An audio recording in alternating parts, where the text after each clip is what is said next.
Hey guys, how's it going? I am here today with my first ever story time. Wow. And this is going to be about my freshman year roommate experience. Didn't go too well, but I'm here, I'm alive, I lived through it. I'm here to tell the tale. So let's just get into it, right? Okay, so let's go ahead and call my roommate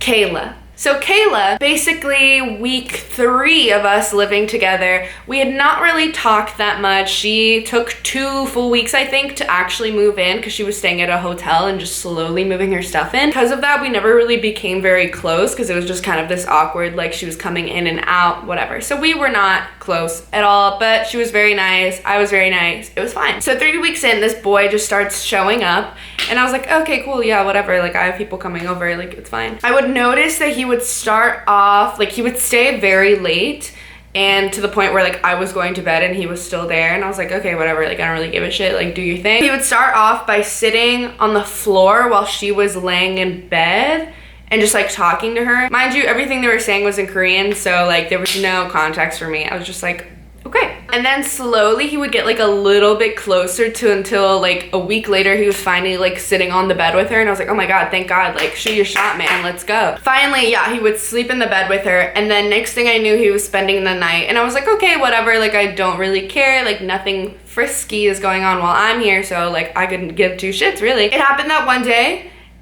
and then it happened again and again and basically it ended up that he was staying there for like days on end and I was like, wow, I was unaware of the fact that I paid for a triple and I thought that, weird. I'm just like, I am super against confrontation. It makes me very, very uncomfortable. So I was like, what the hell am I supposed to do right now? Like, do I say something? What am I doing? Finally, about a weekend, we're both in the room and she's like, oh, hey, by the way, like, I meant to ask, but is it okay if he like spends the night? And at that point, like, bitch, what? You're gonna ask me like a week in? At that point, I'm not gonna say no, because then it's just like, oh, why didn't you say something earlier? So I was like, oh no, yeah, like it's so cool, love him. What's his name? Who knows? At that point, that's when I was screwed. And basically he would stay, if I had to give a percentage to it, about 85%, 85, 90% of the nights of, okay, that makes no sense, but you get what I'm saying. It was a lot. And, you know, part of me was like, why do I give a shit? Like, this doesn't impact me in any way. But then it did. And so let's say, for example, I would go out and y'all have seen what my room layout is like, so this makes a little more sense. And if you haven't, go watch that video. But I would go and take a shower and I wouldn't bring clothes with me. I would just be in like either a towel or my robe because like I hate changing when it's like all humid and shit in the shower. So I would come out and back into the room and they're both laying in bed. She would immediately go into the bathroom and take a shower. Mind you, again, if you know what my room layout is like, it's not like I have an entire huge closet to just walk into and change in, or some secret, you know, bedroom that I could change in, or anything really. So this boy is just laying in bed, and granted he's asleep, but people wake up from those things, and I'm just gonna be ass naked changing, like, no. So I literally had to go and change in like the small ass little common area and hope that 1, she didn't come out of the bathroom, 2, he didn't come out of the bedroom, and 3, that my suite mates didn't come out of their room or come into the dorm. So that was awful. And at that point, I was just like accumulating so many things that I was very pissed off about. So I started making a list. And I was like, okay, he leaves the toilet seat up all the time. He was there one time when she wasn't. He just walks in, so either he has a key or you're leaving the door unlocked all the time. And just like a million different things. And I was like, wow, this is awful. And I don't know how to open my big mouth and say anything. So at that point, I was like, let me chat with my RA. And like, honestly, all she could say was like, oh, talk to her. And I was like, wow. Amazing advice. So I was coming home from work and I waitress, so I come home. I was coming home at like 12:30 at night. I get home, I walk in, the lights are off, no big deal. I just go to my desk on my side of the room and flip my light on because it's not that bright. Usually doesn't wake her up or him, I guess. I flip it on and I have a bunch of clothes on my bed because I'm a messy pig. And so I start cleaning them up and I don't even like look in their direction because I usually don't because like I don't have to. So I'm going from my bed to my closet back and forth hanging shit up. And one of the times, instead of going going just from here to here, I, go from the closet and go this way and face them. And I look at their bed, and lo and behold, this boy, literally, their heads are on opposite sides of the bed, and his pants are unzipped, and his is just chilling out in the open. Getting some air, getting some breeze, God knows what. And I just like, I don't even know what I did. I just was like, oh no. And I just like jump on my bed and like am facing the wall, having like such a moment where I text Robert and I'm like, why? One, why me? Two, what do I do? And I mean, the answer was nothing really. And I even like text one of my suite mates, I'm like, somebody please, like I'm having some problems. She offered to have me stay over the night, but like in her room. I was like, I mean, I have seen male genitalia before.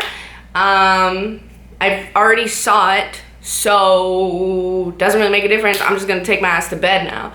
So that's what I did. I just went to bed and I was like, all right, Cyan, I'm ready to talk to her because the line crossed. The straw, last one, it's gone. So at that point, I'm like, all right, time to have a little chit chat.